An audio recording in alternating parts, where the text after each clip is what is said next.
Hey there, everyone. Thanks for staying with us here on CBS News 24/7. I'm Errol Barnett. And I'm Lana Zach. A new Democrat is now calling for President Joe Biden to drop out of the 2024 presidential election. New York Congressman Pat Ryan is now the 8th House Democrat to publicly call for Biden to step aside. He posted on X saying, in part, "Trump is an existential threat to American democracy. It is our duty to put forward the strongest candidate against him." The congressman says he no longer believes that the president is the best candidate to defeat Trump, and he asked Biden to step aside, quote, to deliver on his promise to be a bridge to a new generation of leaders. And consider this. It's all happening as Biden hosts world leaders for NATO's 75th anniversary summit taking place in Washington right now. Today, he told a group of leaders that Russia is significantly ramping up its production of weapons and munitions against Ukraine. I'm going to bring in now CBS News congressional correspondent Scott MacFarlane. He's there on Capitol Hill for us. So, Scott, what are you hearing from other Democrats?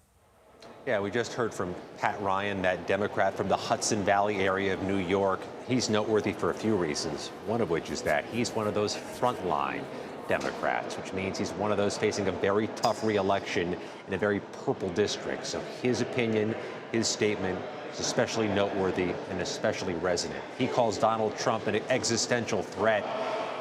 Pat Ryan really is an existential question. Is he the latest Democrat to call for the president to withdraw, or is he the last Democrat to call for the president to withdraw? That's what we're going to find out in the coming hours and the coming days. But if this is a drumbeat forming, this is going to become some very wobbly political ground for the president once again here on Capitol Hill.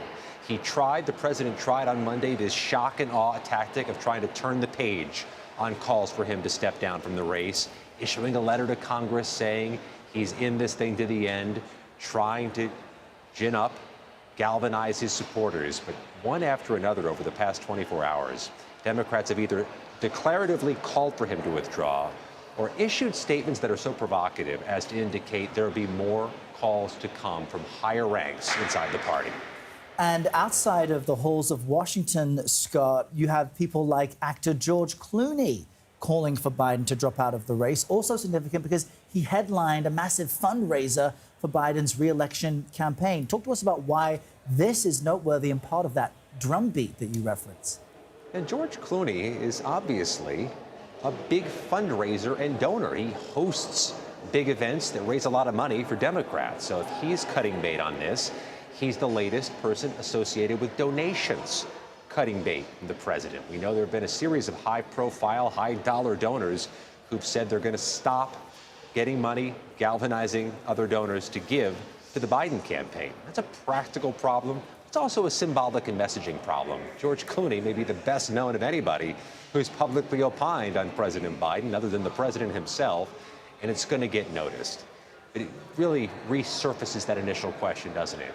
Is this the last wave of opposition or just the latest wave? With the NATO summit ending tomorrow and the president set for a news conference tomorrow, there's another inflection point that could lead to more public statements from more Democratic office holders. Well, Scott, I want to follow up with you on that point because one of the criticisms has been that President Biden hasn't had many news conferences, and especially when you look at when he was vice president, his predecessors, both President Obama and President Trump, had many more news conferences. Talk to us about both the significance and what we should expect. We've watched lots of news conferences from lots of presidents over the years, and often we are scrutinizing the substance and the message and the answers. And that likely will be true again tomorrow. But there's also that added scrutiny. There's likely going to be a dissecting of the performative parts of the news conference.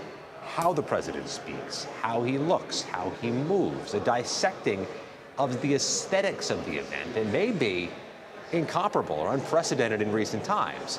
That's the challenge the president faces tomorrow. And no doubt it's not just the public watching, but all those Democratic surrogates and Democratic office holders, many of whom, if not most of whom, have withheld their opinion so far on his prospects, will be watching too.